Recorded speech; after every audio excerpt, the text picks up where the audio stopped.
Hello everybody, my name is Vincent Liegey, I am from France and I'm here today in Budapest to present a book about degrowth. This book was written by 4 French degrowth activists in France, including me and 3 other friends, Stéphane, Christophe and Anne-Isabelle. And this book was published in January in France. It's going to be published in other languages later, and it got quite an interesting success in France because I think that with degrowth we really raise interesting and important topics what have to be raised facing such a crisis of civilization. So I will try to make an introduction to degrowth and to present to you what we develop in this book in 20-25 minutes, something like that. And so I suggest a presentation in 3 points. First, I will try to define what is degrowth, how do we define degrowth, and what is this provocative slogan, this semantic tool what we use. Secondly, I will speak about tool, economic and social tool what we develop in this book, which is called Unconditional Autonomy Allowance. And thirdly, I will speak about 3 scenarios what we developed to implement such a degrowth project. So first, what is degrowth? Degrowth, we can find 3 definitions. So décroissance in French. It appeared first in this language in the late 70s, and it became a provocative slogan, which is the first definition. So since the beginning of the year 2000, in France, this word came inside the political discussion, intellectual discussion in France, and this provocative slogan is really a semantic tool, a bomb word, to open a debate on the implicit beliefs in the good effects of growth for growth in our society. And we think that it's an interesting tool because the belief and the religion of growth is so much strong in our societies. If you listen to Obama, to Hollande, to Merkel or to Orban when we are in Hungary, this type of mainstream politician cannot make 2 sentences in a row without speaking about growth. Growth, growth, growth. That growth will be the only solution for all the problem that you're facing. And with that provocative slogan, we want to open a deep, radical, from the roots, debate about the fact that infinite growth in a finite world is neither possible nor desirable. And it's totally absurd to have built all our societies based on the GDP growth, which is nonsense. GDP itself, growth for growth as well. And this word has a negative meaning, a negative sense, and it's very often criticized in France whether we should find a new word which would be more federative or something like that. But we think that this tool is very effective, first because we still need to criticize growth religion, growth paradigm, and secondly it will be very difficult for the marketing people to appropriate this word, what they did, for example, for sustainable development or the greenwashing. So it's going to be much more difficult for them to be able to sell to us a pickup truck, degrowth pickup truck, or a last degrowth iPhone, or this type of things. And we think that with that word, we have a chance to really, really go deeper in a very important debate about degrowth. So that's the first definition of degrowth, this bomb word, this semantic tool. The second definition is a multidimensional thinking, what we can divide into 2 parts. The first one, that's the physical limits to growth. It's coming from mostly the 70s with the works of Nicholas Georgescu-Roegen about the entropy law and the economic process.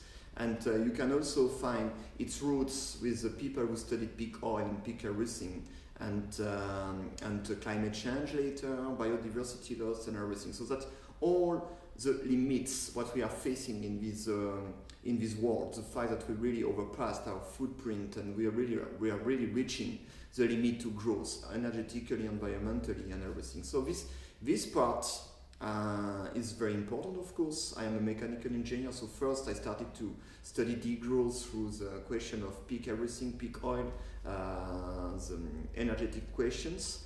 And step by step inside the degrowth movement, we started to be interested in the second part, which is, I think, even more interesting, more important if you really want to implement the change in our society, that the cultural or anthropological limits to growth. So that the question whether it makes us happier to have growth for growth, the meaning of life, meaning of growth, and we reach the point that even if it was possible to have infinite growth in a finite world, we should question that, and we think that it wouldn't be so much desirable, it wouldn't make sense.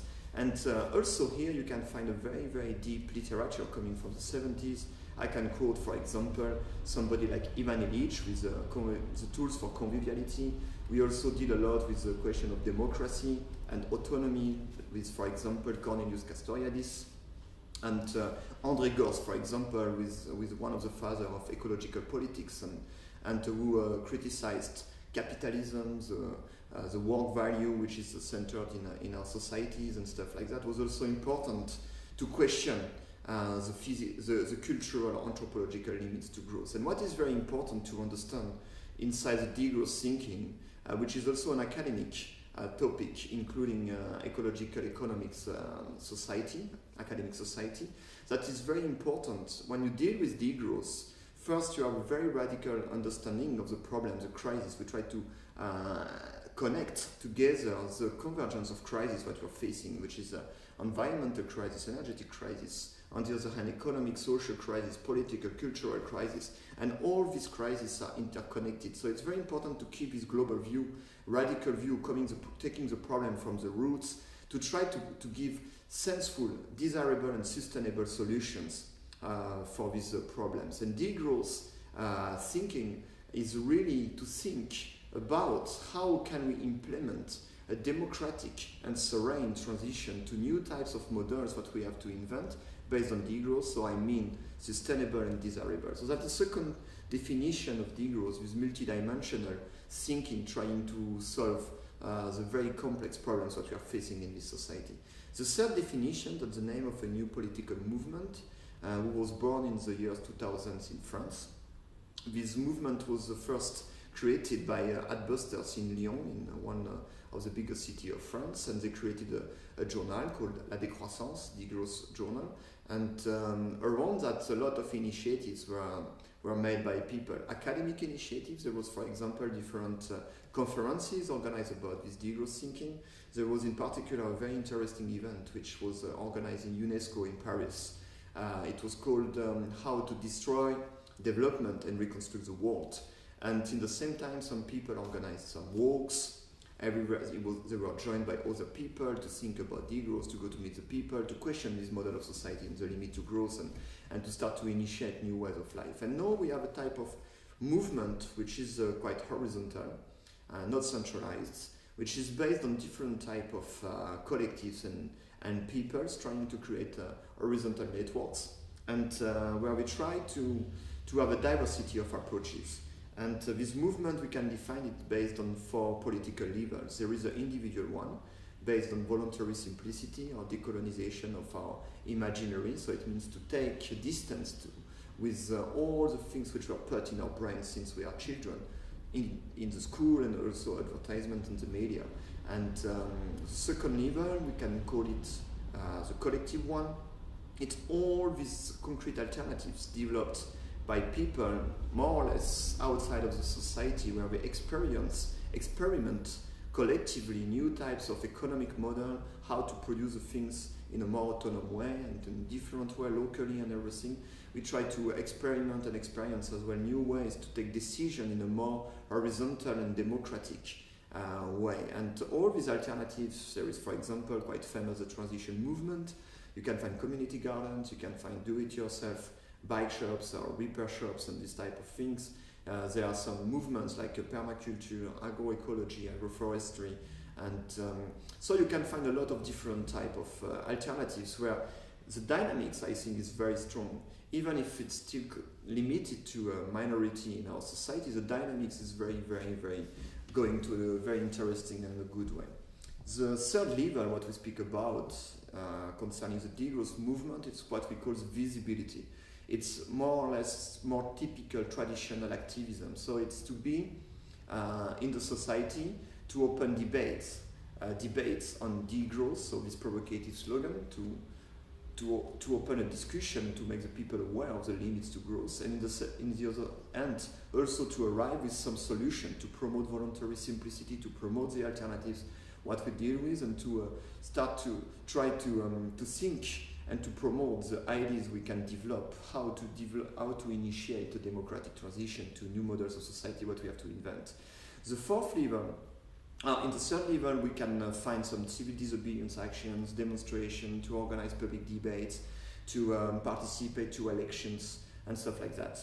The fourth level is called the project. So this book was made in the frame of the project level. So it's really to have an academic or intellectual thinking on how to implement such transition to new models of society that we have to invent, and how these new models of society could work, what kind of economic system, what kind of democratic system, and how to organize a life in questioning what do we produce, how do we produce it, for what kind of use.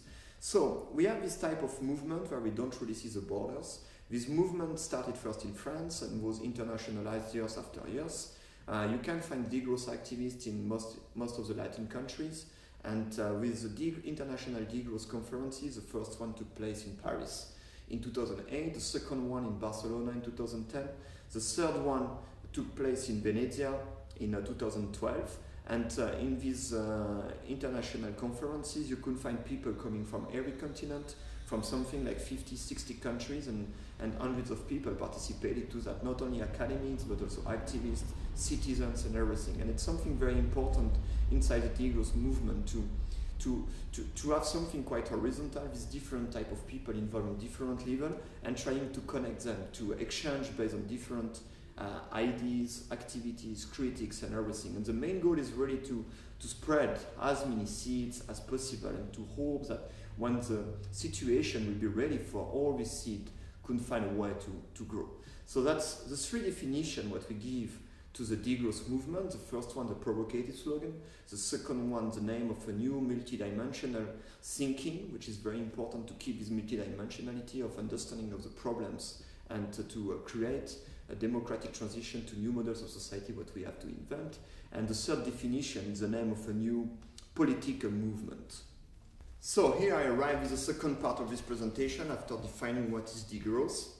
So in the last years, in the degrowth movement, we started to think about how to implement the transition, and we started to develop like a degrowth project. We started to participate to election and to write text, which could be like political programs and political agenda. And I can define this thinking based on the different points. And in this book, what we try to do, we try to make a synthesis of all these ideas, these experiences, what we had inside the degrowth movement, not to follow it. It's not a project in itself, because it's very important to keep creativity and diversity of approaches inside the degrowth movement. But in this book, we try to make some pillars to have or not interesting and constructive discussion about degrowth, and how to step by step change our society to something which would be sustainable and desirable. So the first point what we spoke about, it was the fact that with austerity plans, with the high level of inequalities, with the fear, economic fear, but not only economic fear, what we have in our Western societies, we cannot expect the people to be active, to be participative citizens of the democratic life and the democratic change of our society. So that's why we started to say that the first degrowth what we should have is degrowth of inequalities, and at the same time we should more or less protect more the people, to give them hope again, and not only to fight for their survival day by day, which is more and more unfortunately the case for more and more people, in particular if you think about a country like Greece, or here in Hungary where we are nowadays. And with that things, we started to think and to speak again about something which is quite old in the political discussion or economic discussions. It's a basic income. So we started to deal with basic income. In the same time, we started to have a thinking about the price of the goods, what we use, and started to think that why do we pay the same price for a use which could be democratically defined as something which is a good use, and the same price for the same goods that we use for something which is like to waste it. and that's what we call the extension of the free usage of the goods. And for example, why should we speak the same price of water to drink, to wash dishes, to wash ourselves, to cook, as the water what we use to wash your pickup truck or to fulfill your private swimming pool. And we started to have thinking about free usage for good use, and to increase radically the price for a bad use, with a democratic discussion behind that. We also dealt a lot with local currencies. We had some experiences about local currencies, and some also local exchange system, and like time banks and this type of thing. So local alternative economic systems.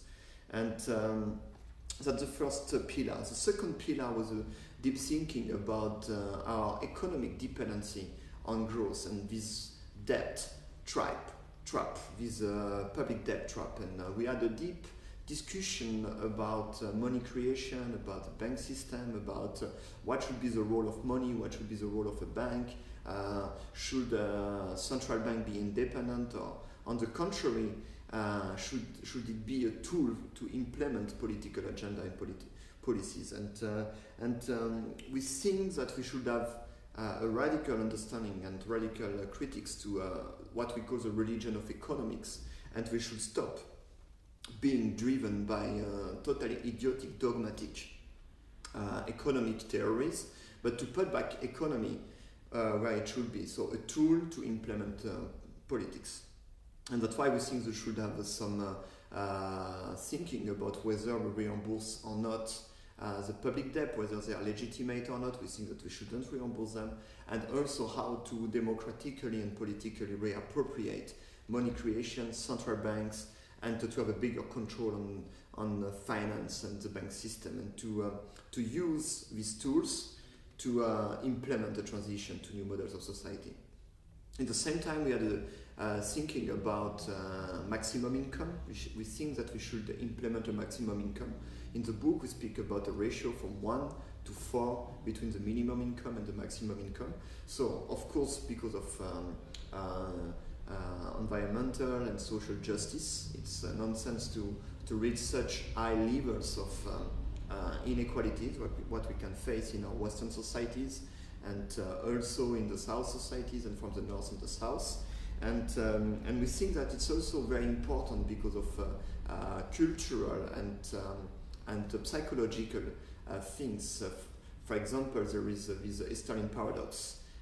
If you think about subjective well-being indicators, you can realize that one of the most important criterion is not the level of misery, of poverty or richness, material richness you are in a society, but what is very important for the subjective feeling, whether you're happy or not, is inequalities in the society.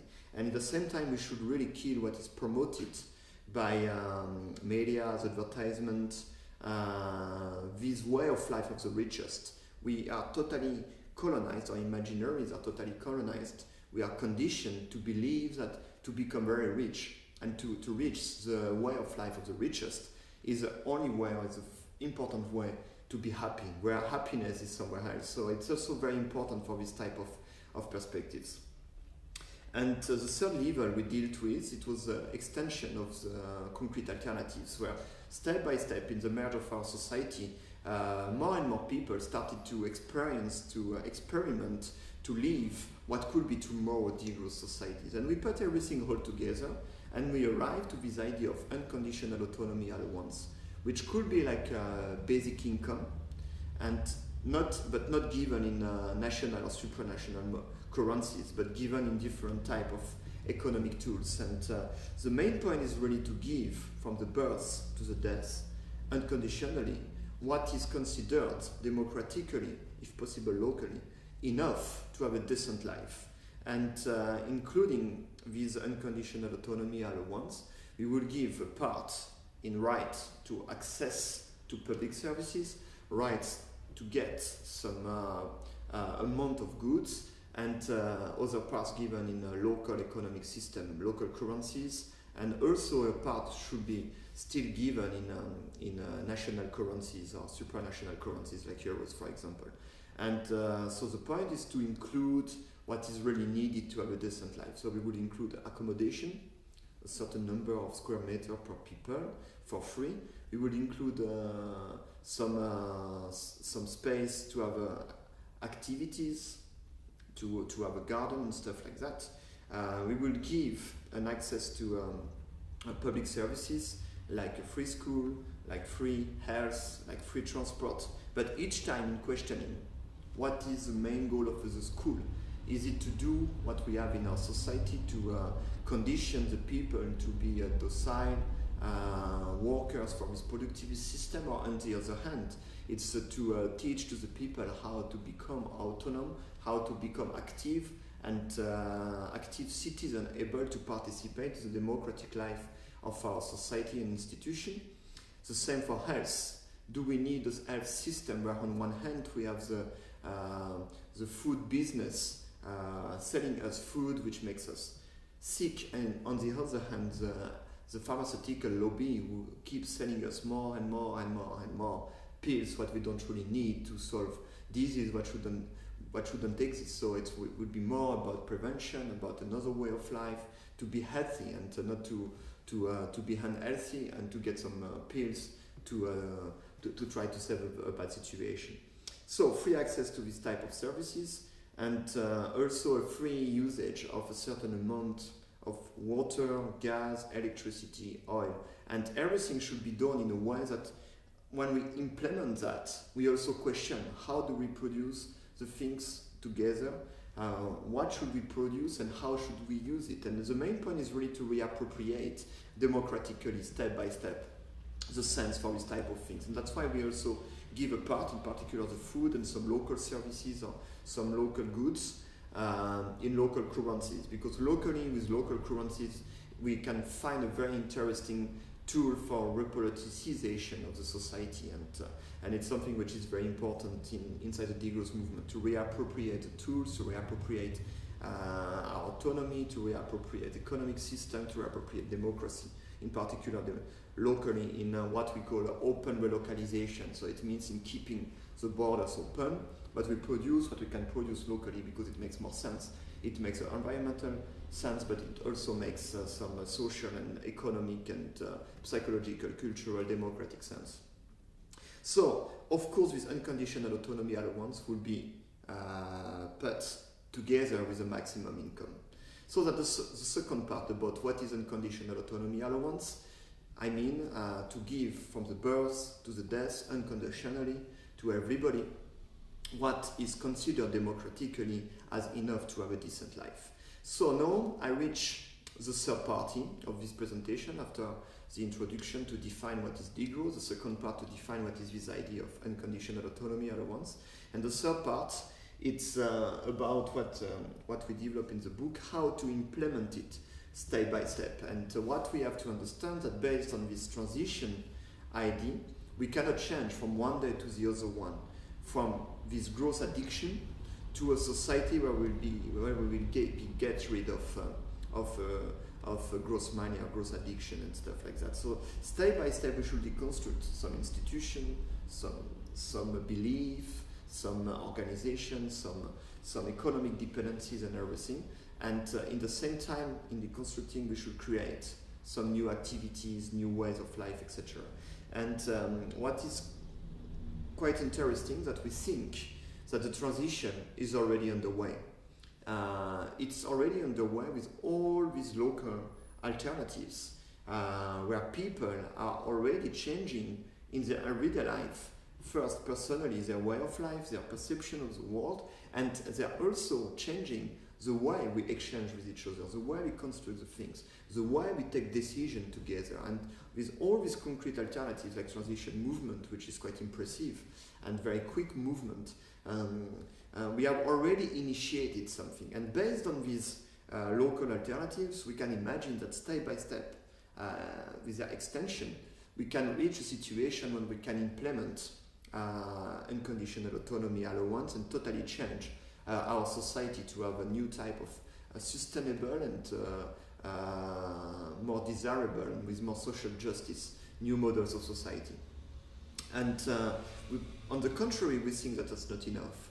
These alternatives are very effective and very interesting as a pillar to go ahead for a new model of society. But if they don't question the power, institution, law, traditional politics, if they don't participate to that, very soon they will be blocked in their extension, or they will be taken back by the powers. And for example, you know that the question, you make your community garden, and if you don't deal with local politics or politics and whatever, and the lobby of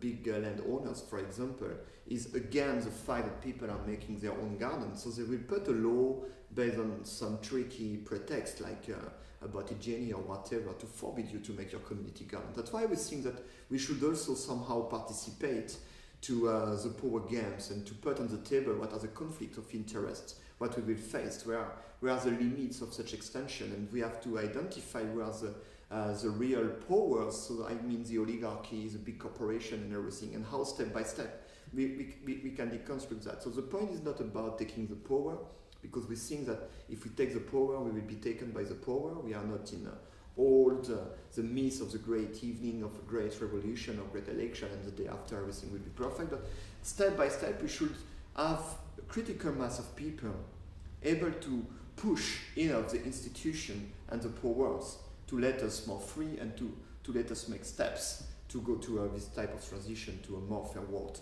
And an interesting step, so the second part, so also based on the first part, so all of them are based on the first part, so extension of concrete alternatives.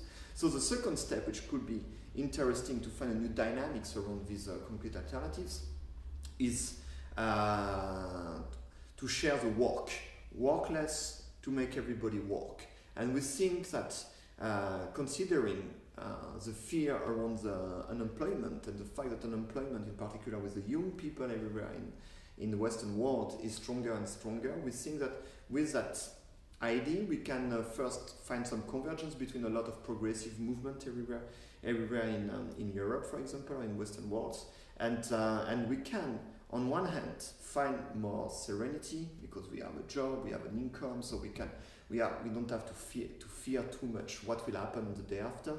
And at the same time, more and more people will get more free time to participate or not, but I guess it's very important to put it in this frame, to participate to the extension of these local activities, alternatives, and to step by step reappropriate locally the tools to participate more to the democratic local life and stuff like that, to be also activists, so to participate to this reappropriation of meaning of life. And the third step, what is quite interesting, we think, so also still based on the local alternatives, after we started to share the work, the third step would be to implement a basic income, which is something quite easy to do. I mean, technically very easy to do. Moreover, it can be made in a way that we have a simplification of our administration, where there are a lot of social helps which are quite difficult. Not everybody knows what he can get or not and whatever. So we give to everybody what is considered to have a decent life. So we really need something which is high enough to give a decent life for everybody, and not to have a neoliberal basic income which was promoted, for example, by Milton Friedman. And we give just a minimum, very, very minimum to everybody, and after we can destroy the state and the rights of the workers, of labor and stuff like that. So we give enough to everybody to have a decent life, and step by step, based on that basic income, we demonetarize this basic income, and we transform what is given first in national currency or supranational currency by other type of rights. So for example, we first start with 1,000 euros for everybody in Europe, and after we say, okay, in this region you have a free access for transport, so you get 900 euros plus free access to transport. In this region there is a town where they started to implement the local currency, when you can buy some local food and some local services. So you get not 900 euros plus free transport, but you start to get, for example, like 600 euros free transport, and some local currency where what you can use for local services and local food. And step by step we transform the society in that way. And this basic income can be financed very easily. There are a lot of studies about that, and can also be financed in a way that we democratically and politically reappropriate. Money creation, we question whether we reimburse or not public debts. We think that we shouldn't reimburse them, and at the same time we put a maximum income, and with that maximum income, which could be implemented step by step, that we start with a ratio from 1 to, let's say, first 1,000 and after 500, etc., and to reach a difference which is lower and lower between both. And step by step we can finance this basic income and the transformation of the society. So this proposal is on that 3 levels are only ideas we put on the table to open debates, to think about new possibles and new futures, to try to find a way out of this bad direction taken by this growth society, so this collapse of this civilization, Western civilization, etc. And we think that, to conclude after this presentation in 3 points, we think that there are a lot of signs which can make us very hopeful for the future, and at the same time a lot of signs which can make us very, very sad and frightened to look at the future. So on one hand, you have all these oligarchs. We have stronger and stronger powers in our society. The concentration of money is always more and more in the hands of less and less people who have a strong influence of mainstream politician parties, bank system and stuff like that. All these people are going to a direction where we make wars, that the war that we are doing in Mali, in Iraq, Afghanistan and everything to control the last resources. We have a military industrial complex, which is the first international budget.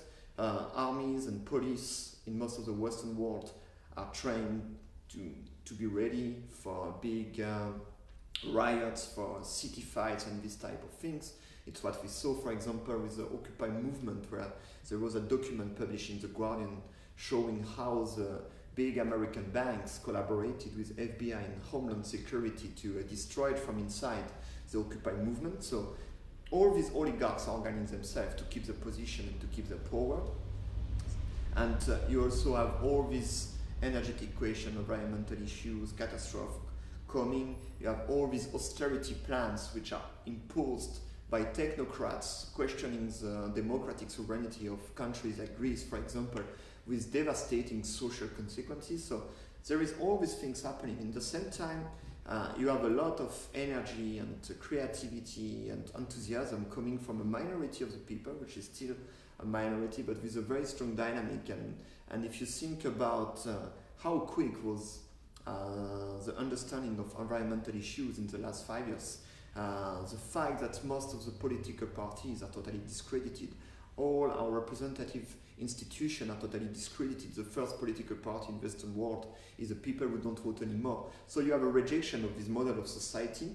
I think everywhere in the world we have in situation where at any time we can have big demonstration, we can have like revolution. It's what we can see in Arab Spring, Occupy movement, Indignados movement, and you also have all these people who locally try to organize themselves, try to reappropriate well-being, sense of the life, time, freedom, autonomy, new tools, new economic tools, new ways to take decision and everything. And we are a bit in this space where history has never been linear, won't be linear, and at any time we can go from one way and another one. And we have this slogan inside the degrowth movement that we should choose between a chosen degrowth, which could be democratic, so to initiate this democratic transition, and between a forced recession, what we are already facing with all the devastating things